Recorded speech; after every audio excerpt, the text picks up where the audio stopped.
Breaking news Hydraa కూల్చివేతలకు సంబంధించిన breaking news ఇది. మూసీ పరివాహక ప్రాంతాల్లో హై టెన్షన్ కనిపిస్తోంది. మూసీ ప్రక్షాళన కోసం మూసీ పరివాహక ప్రాంతాల్లో ఆక్రమణలను తొలగించడానికి అధికారులు సర్వే చేస్తున్నారు. సర్వే అధికారులను స్థానికులు అడ్డుకున్నారు. కొత్తపేట, మారుతినగర్, సత్యనగర్ ప్రాంతాలలో స్థానికులు అడ్డుకోవడంతో అక్కడ ఉద్రిక్త పరిస్థితులు కనిపిస్తున్నాయి. కొత్తపేట, మారుతినగర్, సత్యనగర్లో స్థానికులతో ఎటువంటి వాగ్వాదం జరుగుతుందో ఒకసారి చూద్దాం.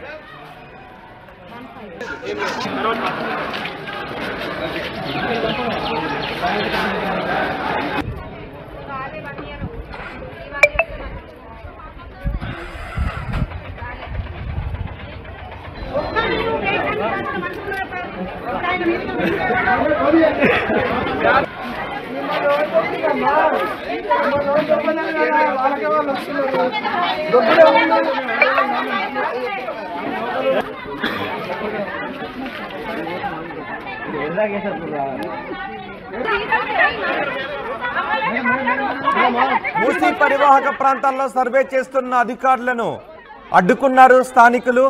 అధికారులను అడ్డుకునే సర్వే పత్రాలు లాక్కొని చింపేశారు నిర్వాసితులు. గోడలను మార్క్ చేయకుండా కూడా అడ్డుకున్నారు. చూడండి ఒక్కసారి, అక్కడ రంగు డబ్బాలు అధికారుల చేతుల్లో నుంచి వాళ్ళు లాక్కుంటూ ఉన్నారు. తమ ఇల్లు ఎక్కడ కూల్చేస్తారో, తాము ఎక్కడ రోడ్డు పైన పడిపోతామో, తమ ఇన్నాళ్ళ నుంచి నివాసం ఉంటున్న ప్లేసును ఖాళీ చేయాల్సి వస్తుందనే భయం, బాధ వాళ్లలో కనిపిస్తోంది. సర్వే నిర్వహించకుండానే అధికారులు వెనుదిరగాల్సిన పరిస్థితి వచ్చింది. ఇళ్లు ఖాళీ చేసే ప్రసక్తే లేదు అని స్థానికులు చెప్తున్నారు. అధికారులతో, సర్వే అధికారులతోనూ పోలీసులతోనూ వాగ్వాదం చేస్తున్న దృశ్యాలు కూడా మనం చూడొచ్చు. ఒకసారి అక్కడ ఏం జరుగుతుందో చూద్దాం.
మూసీ పరివాహక ప్రాంతంలో హై టెన్షన్ దృశ్యాలు చూస్తూ ఉన్నాం. మూసీ పరివాహక ప్రాంతంలో అక్రమ నిర్మాణాలను కూల్చడానికి అధికారులు ఇళ్లను మార్క్ చేస్తూ ఉన్నారు, సర్వే నిర్వహిస్తూ ఉన్నారు. ఏది మూసీ పరివాహక ప్రాంతంలో కట్టారో, అక్రమంగా నిర్మించారో ఆ ఇళ్లను మార్క్ చేసి వాటిని కూల్చడానికి రంగం సిద్ధం చేస్తున్నారు. ఈ నేపథ్యంలో స్థానికులు అధికారులను అడ్డుకునే ప్రయత్నం చేశారు. వారి చేతిలోంచి ఆ రంగు డబ్బాలను లాక్కుంటున్నారు, మా పేపర్లు కూడా లాక్కుంటున్నారు, సర్వే చేసిన పేపర్లను కూడా లాక్కుంటున్నారు. మార్క్ చేసిన వాటిని తుడి చేస్తున్న దృశ్యాలు కూడా మన ఆర్టీవీ స్క్రీన్ పైన చూడొచ్చు. మార్క్ చేసిన వాటిపైన మళ్ళీ కలర్ పూసి వాటిని తుడి చేస్తూ ఉన్నారు. ఎట్టి పరిస్థితుల్లోనూ ఇక్కడ నుంచి ఖాళీ చేసేది లేదు అని చెప్తున్నారు. మూసీ రివర్ బ్యాంక్లో అక్రమంగా నిర్మించిన కట్టడాలను కూల్చివేస్తాము, కానీ రీహాబిలిటేషన్ చూపిస్తాము వాళ్ళకని చెప్తున్నారు. అయితే ఎవరెవరు ఆ ఇంట్లో ఉంటున్నారు, తొలుత ఎవరున్నారు, తర్వాత ఎవరికి అమ్మారు అనే వివరాలన్నీ కూడా సేకరిస్తున్నారు. మరి వేరే వాళ్ళ దగ్గర నుంచి వాటిని నోటరీలపై కొనుక్కున్నట్లయితే వాళ్ళకి ఎటువంటి రైట్స్ ఉంటాయి, వాళ్ళకి ఎక్కడైనా రీహాబిలిటేషన్ చూపిస్తారా, లేదంటే వాళ్ళకి ఎటువంటి రీహాబిలిటేషన్ చూపించకుండానే ఖాళీ చేయించే అవకాశం ఉంటుందా, నిర్మాణాలను కూల్చివేసే అవకాశం ఉంటుందా అన్నది కూడా కొంత అయోమయం నెలకొన్న పరిస్థితి కనిపిస్తోంది. పోలీసులు కూడా భారీగా అక్కడికి చేరుకున్నారు. మూసీ పరివాహక ప్రాంతంలో చాలా ఏరియాల్లో అధికారులు సర్వే నిర్వహించి ఆ ఇళ్లకు మార్క్ చేస్తూ ఉన్నారు. మహిళలు కూడా పెద్ద సంఖ్యలో వచ్చారు. మనం మొదటి బాక్స్లో చూడొచ్చు, ఎన్నో ఏళ్లుగా అక్కడ ఉంటున్నాము, మేము స్థిర నివాసాలు ఏర్పరచుకున్న తర్వాత ఇప్పుడు వచ్చి మమ్మల్ని ఆ ఇంట్లోంచి గెంటేసి ఆ ఇంటిని కూల్చేస్తాం, మీరు ఎక్కడికో వెళ్ళిపోవాలి అంటే మేము ఎలా వెళతాము, అక్కడే ఉంటాం తప్ప ఎక్కడికి కదిలేది లేదు అని ధర్నా చేస్తున్నారు, ఆందోళన చేస్తున్నారు. మహిళలు కూడా పెద్ద సంఖ్యలో నినాదాలు చేస్తున్న దృశ్యాలు మనం చూడొచ్చు. రెండో బాక్స్లో రంగు డబ్బాలు లాక్కుంటున్నారు. సర్వే అధికారుల చేతుల్లో నుంచి పేపర్లు కూడా లాక్కుని వాటిని చించేసిన సందర్భాలు కూడా చోటు చేసుకున్నాయి. ఆ దృశ్యాలు మనం రెండో బాక్స్లో చూడొచ్చు. సర్వే అధికారులను, పోలీసులను స్థానికులు అడ్డుకున్నారు. కొత్తపేట, మారుతినగర్, సత్యనగర్ ప్రాంతాల్లో ప్రస్తుతం ఉద్రిక్త పరిస్థితులు కనిపిస్తున్నాయి. అధికారులను అడ్డుకుని సర్వే పత్రాలు లాక్కుని వాటిని చించేశారు. గోడలపై మార్క్ చేయకుండా అడ్డుకున్నారు. అధికారులు, నిర్వాసితులకు మధ్య వాగ్వాదం చోటు చేసుకుంది. దీంతో అక్కడ హైటెన్షన్ వాతావరణం నెలకొంది. దీంతో సర్వే నిర్వహించకుండానే అధికారులు వెనక్కు వెళ్ళిపోయారు. ఇళ్లు ఖాళీ చేసే ప్రసక్తే లేదు అని అధికారులతో ఖరాఖండిగా చెప్తూ ఉన్నారు నిర్వాసితులు.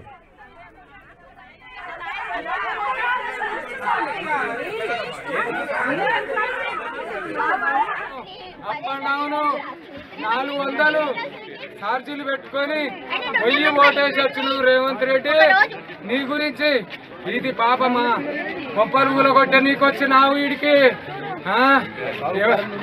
నా సాగుకు కారణం నువ్వే రేవంత్ రెడ్డి.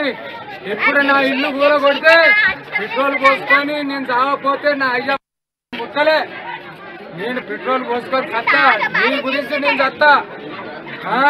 రేవంత్ రెడ్డి అనుకుంటున్నావు కానీ నువ్వు చేసింది చాలా పాపం. నేను చచ్చిపోయిందనుకో మళ్ళా నీ బిడ్డకు, నీకు, నీ భార్యకు అందరికీ కలిగిపోతావు, ఉసురు కలిగిపోతావు. పేరు శ్రీదేవి అండి. ఇక్కడ న్యూ నార్త్ కాలనీలో మరి గత 2 నెలలుగా మరి హైడ్రా అని మరి రేవంత్ రెడ్డి గారు మూసి సుందరీకరణ అని చెప్పానని ఏదేదో చెప్తూ మరి మూసి అంత వెడల్పు ఉండగా కూడా మరి ఎఫ్టీఎల్ అని, బఫర్ జోన్ అని సామాన్య ప్రజలు ఏది రూపాయి కూడా కట్టుకొని గత 30 సంవత్సరాలు 40 సంవత్సరాల నుంచి కూడా మరి ఒక్కొక్క రూపాయి పోగేసుకొని ఏదో తక్కువ రేట్లో ఉంది మనకు అందుబాటులో దూరమైనా సరే అని చెప్పాలని ఏదో అది కూడా లేఅవుట్లు చేసిన వాటిల్లోనే మేము అధికారికంగా పర్మిషన్లు తీసుకొని జిహెచ్ఎంసీకి మరి రిజిస్ట్రేషన్లు చేసుకొని మాకు వాటర్ వర్క్స్ కానీ కరెంటు వాళ్ళు కానీ ఎవరి దగ్గర కూడా మేము ₹1 లంచం ఇవ్వకుండా మరి ఈ కట్టడాలు అనేది నిర్మించుకోవడం జరిగింది. మరి వీటిని ఇప్పుడు వచ్చేసి ఎఫ్టీఎల్ అని, బఫర్ జోన్ అని వాళ్ళు ఇష్టం వచ్చిన ప్రకారంగా ఫిజికల్గా మరి ఇక్కడ మేము ఉండే ఏరియాలో దగ్గర 50-60 ఫీట్ల లోతులో ఉంటుంది మూసి. మరి అంత లోతులో మరి ఈ మూసి ఎఫ్టీఎల్ అని చెప్తున్నారు. ఎఫ్టీఎల్ అని అంటే ఫుల్ ట్యాంక్ లెవెల్, అంటే నీరు వచ్చే ప్రదేశాలు ఎప్పుడైతే వరదలు వస్తాయో ఆ టైంలో వరదలు వచ్చే ప్రదేశాలని ఎఫ్టీఎల్ అంటారు. మరి ఆ ఎఫ్టీఎల్ గత 100 సంవత్సరాలు కానీ 200 సంవత్సరాల నుంచి కానీ మా పెద్ద తరతరాలు ఉన్న వాళ్ళు కూడా ఎవరు చూసిన దాఖలాలు లేవు ఇక్కడ. మరి అయినా కూడా ఎఫ్టీఎల్ అని డ్రోన్ సర్వే అని చెప్పని ఒక దగ్గర 10 మీటర్లు అంటారు, ఒక దగ్గర 20 మీటర్లు అంటారు. వాళ్ళకి అనుకూలమైన చోట ఏది పాము మెలికలు తిప్పినట్టుగా 150 మీటర్లు, 50 మీటర్లు, 100 మీటర్లు వాళ్ళకి ఏదైతే అనుకూలంగా అనుకూలం ఉన్న వాళ్ళు ఎక్కడైతే ఉంటారో అక్కడ 10 మీటర్లు తీసుకొని మరి ఆ ఎఫ్టీఎల్ ఏంటో, బఫర్ జోన్ ఏంటో, మరి నది మధ్యలో ఎక్కడైతే ఖాళీ ప్రదేశాలు ఉంటాయో అక్కడ నీళ్లు పారుతాయి. అదంతా మూసి అయిపోతుందా? ఎప్పుడు నవాబుల కాలం ఎప్పుడు మరి నవాబుల కాలం ఎప్పుడు మరి ఆ కాలంలో తీసుకున్నది మరి ఇన్ని సంవత్సరాల నుంచి పర్మిషన్లు ఎందుకు ఇచ్చిండ్రు, రిజిస్ట్రేషన్లు ఎందుకు చేసిండ్రు? మరి సరే అవన్నీ తప్పు, రిజిస్ట్రేషన్ కూడా తప్పు అని అంటే మరి జిహెచ్ఎంసీ వాళ్ళు ట్యాక్స్లు ఎందుకు కట్టించుకుంటున్నారు? మా దగ్గర మరి ఈ రోజు వచ్చి మీరందరూ కూడా రోడ్లు ఎందుకు వేస్తున్నారు? కరెంట్లు, పోల్లు, వాటర్ కనెక్షన్లు, మరి అసోసియేషన్లకి ఎలక్షన్లకి కూడా మరి ఈ కార్పొరేటర్లు వస్తారు. ఎలక్షన్లు వచ్చినప్పుడు కార్పొరేటర్లు వస్తారు, ఎమ్మెల్యేలు వస్తారు, ఎంపీలు వస్తారు. మీకు ఎటువంటి ఏవి లేదు అని అంటారు.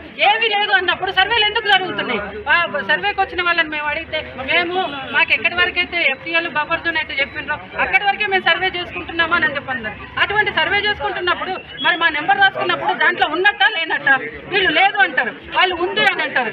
ఎట్లా సామాన్య ప్రజలు ఇప్పుడు రోజు పనులు చేసుకొని బతికే ప్రజలు మరి వీళ్ళు ఇట్లా టెన్షన్లు పెడితే పెద్దవాళ్ళు 75 ఏళ్ళు 80 ఏళ్ళ వాళ్ళు ఉన్నారు, చిన్న పిల్లలు ఉన్నారు, పసిపిల్లలు, ప్రెగ్నెంట్ లేడీస్ అకస్మాత్తుగా వచ్చి ఇది మీరు FTL బఫర్ జోన్ అని అంటే మా సర్వస్వం దారపోసి 50 ఏళ్ళు 60 ఏళ్ళ నుంచి లోన్లు తీసుకొని మరి 15 ఏళ్ళు 20 ఏళ్ళు కట్టుకొని ఏదో ఇంత మనం లేవలేని పరిస్థితుల్లో ఉంటే ఉన్న దాంట్లో పడి ఉంటాము, ఇంత ఎవరన్నా తెచ్చి పెడితే తిందాము అనే ఉద్దేశంతో కొనుక్కొని ఉన్న వాళ్ళందరినీ కూడా ఈ రోజున మీకు డబుల్ బెడ్రూమ్ ఇస్తాము అని అంటే డబుల్ బెడ్రూమ్లు ఏంది సార్? ఇప్పుడు కోట్ల రూపాయలు పెట్టి కట్టుకున్నాం, లక్షల రూపాయలు పెట్టి కట్టుకున్నాము. ఈ రోజున డబుల్ బెడ్రూమ్ దేనికి ఇచ్చిండ్రు?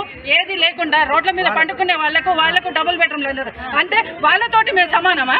మేము ఇన్ని ఏండ్ల నుంచి కష్టపడి కూడబెట్టుకొని కట్టుకున్నాం. ఇన్ని రకాలుగా ట్యాక్సులు వాటర్ డిపార్ట్మెంట్ ప్రతి నెల బిల్లులు కట్టించుకుంటారు. ఎందుకు కట్టించుకుంటున్నారు? అది అక్రమం. ఎట్లా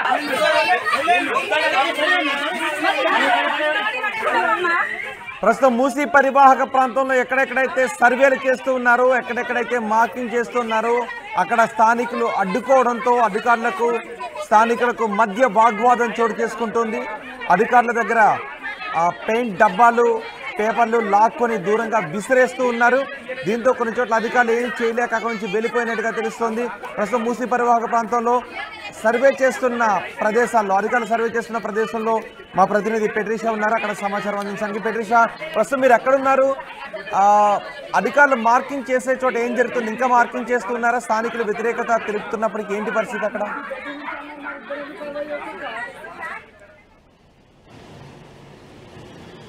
మొత్తం మూసీకి సంబంధించిన ఏదైతే చుట్టుపక్కల ఉందో అక్కడంతా కూడా హై టెన్షన్ కనిపిస్తుంది.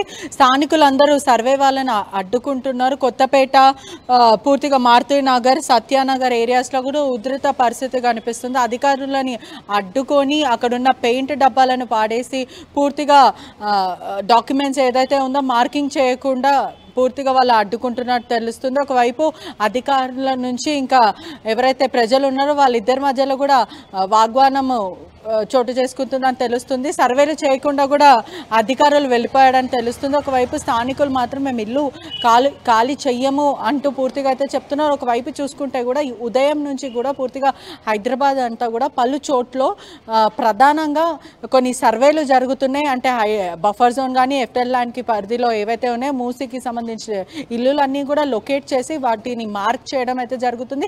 మార్క్ చేసిన చోట్ల కూడా ప్రజలు దాని మీద పెయింటింగ్ వేసి ఐడెంటిఫై చేసే ప్రయత్నం చేస్తున్నారు. ఆ అధికారులను తప్పుదోవ పట్టించే ప్రయత్నం చేస్తున్నారు. మరోవైపు చూసుకుంటే అధికారులని ఆపి వాళ్ళకున్న సర్వే చేయకుండా ఆ పేపర్లన్నీ చింపేసి పెయింట్ డబ్బాలన్నీ కూడా కింద పాడేసి ఉధృత వాతావరణం అయితే క్రియేట్ అవుతుంది.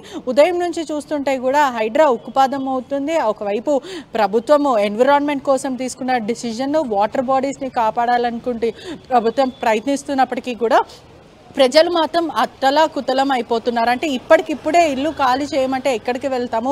మాకు పర్సనల్ లోన్స్ ఉన్నాయి. అది కాకుండా ఆవేదన మరియు ఆగ్రహం కూడా వ్యక్తం చేస్తున్నారు. అంటే ఇప్పటికిప్పుడు ఎక్కడికి వెళ్ళిపోతాము? ఎంతో కాయ కష్టం చేసి ఇల్లులు కట్టుకున్నాము, ఎందుకని ప్రభుత్వం ఆలోచించుకుంటలేదంటూ వాళ్ళు మొర పెట్టుకోవడం అయితే జరుగుతుంది. మొత్తం మీద కూడా వాతావరణం అంతా చూస్తుంటే కూడా ఎక్కడ కూడా మేము సర్వే చేయనీయం అంటూ పూర్తిగా అందరూ ఒక ఏకమైపోయి కమ్యూనిటీ మెంబర్స్ ఎవరైతే ఉన్నారో ఆ ఏరియాకి సంబంధించిన వాళ్ళందరూ కూడా అధికారులను వెనక పంపించేస్తున్నారు. సర్వేకి సంబంధించిన అధికారులు ఎవరైతే వచ్చారో వాళ్ళని అసలు మీరు సర్వే చేయొద్దు అంటూ పెయింట్ డబ్బాలు పాడేయడం, పేపర్స్ అన్ని చింపివేయడం ఇటువంటివి చేస్తున్నారని కూడా పూర్తిగా అయితే తెలుస్తుంది. ఏంటి ఇప్పుడు స్థానికులు అడ్డుకుంటూ ఉండటంతో హైడ్రా నెక్స్ట్ ప్లాన్ ఏంటి? ఎలా డీల్ చేయబోతోంది? ఒకవైపు చూసుకుంటే కూడా హైడ్రా ఆల్రెడీ చెప్పింది మాకు హ్యుమానిటేరియన్ గ్రౌండ్స్ ఖచ్చితంగా ఉన్నాయి. ఎంత మేము కూడా ఆల్టర్నేట్ అంటే మనం ఇవాళ రిలీజ్ చేసిన ప్రెస్ నోట్సే కానీ పూర్తిగా గవర్నమెంట్ నుంచి వచ్చినప్పటికీ కూడా 15,000 ఇల్లుల వరకు మూసి సరౌండింగ్స్లో ఉన్నాయి. వాళ్ళందరికీ కూడా డబుల్ బెడ్రూమ్ ఇస్తామంటూ ఒక వర్డ్ అయితే పుట్టినయింది. కానీ ఇప్పటికీ మాత్రం ప్రజలు డబుల్ బెడ్రూమ్ ఇచ్చినప్పటికీ కూడా మేము అంగీకరించాము, మాకు డబుల్ బెడ్రూమ్ వద్దు. ఎందుకంటే ఇంట్లో సుమారుగా 6 నుంచి 7 వరకు జనాలు ఉంటారు, చిన్న చిన్న పిల్లలు ఉంటారు, పెద్దవాళ్ళు ఉంటారు, ముసలి వాళ్ళు ఉంటారు, వికలాంగులు ఉంటారు. వీళ్ళందరినీ డబుల్ బెడ్రూమ్కి తీసుకెళ్ళి మేము ఎక్కడైనా ఆ మెట్లు ఎక్కిపిస్తాము. ఎక్కడనో 50 కిలోమీటర్ల దూరం ఇస్తారు మాకు ఇల్లులు. మాకేమో ఇక్కడ వర్క్స్ ఉంటాయి, ఇక్కడనే స్కూల్స్ ఉంటాయి, మేము ఎక్కడికైనా వెళ్ళాలి. మాకు సంబంధించిన జాగా ఏదైతే ఉందో దానికి డబ్బులు చెల్లించమండి, లేదా అదే జాగా మాకు ఇవ్వమని అంటూ ఉధృత వాతావరణం మరియు ఆవేదనతో వ్యక్తం చేస్తున్నారు ప్రజలు. రైట్ పెట్రిషా, మూసీ పరివాహక ప్రాంతంలో అధికారులు ఆక్రమణలను తొలగించడానికి సర్వే చేసి మార్కింగ్ చేస్తున్నారు. వేరే చోట డబుల్ బెడ్రూమ్ ఇళ్ళు ఇస్తామని చెప్పినా అక్కడ నివాసాన్ని ఏర్పరచుకున్న వాళ్ళు మాత్రం అక్కడ నుంచి వేరే చోటికి డబుల్ బెడ్రూమ్ ఇళ్లలోకి వెళ్ళడానికి నిరాకరిస్తున్నారు. దీంతో అధికారులకు అక్కడ నివాసాలు ఏర్పరచుకున్న స్థానికులకు మధ్య వాగ్వాదం చోటు చేసుకుంటోంది. దీంతో ఒక దశలో అధికారులు వెనదిరిగి వెళ్లాల్సిన పరిస్థితి వచ్చింది. ఒక్కసారి అక్కడ ఏం జరుగుతుందో చూద్దాం.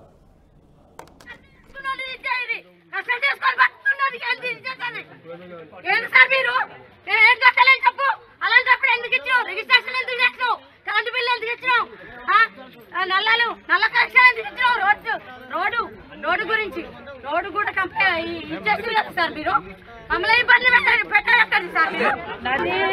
నది నిర్మాణం ఎక్కడైతే ఉందో మధ్యలోంచి ఎక్కడ మాకు FTL ఎక్కడ వరకు, బఫర్ జోన్ ఎక్కడ వరకు ఫిజికల్ గా రీసర్వే చేయాలి, మాకు న్యాయం చేయాలి.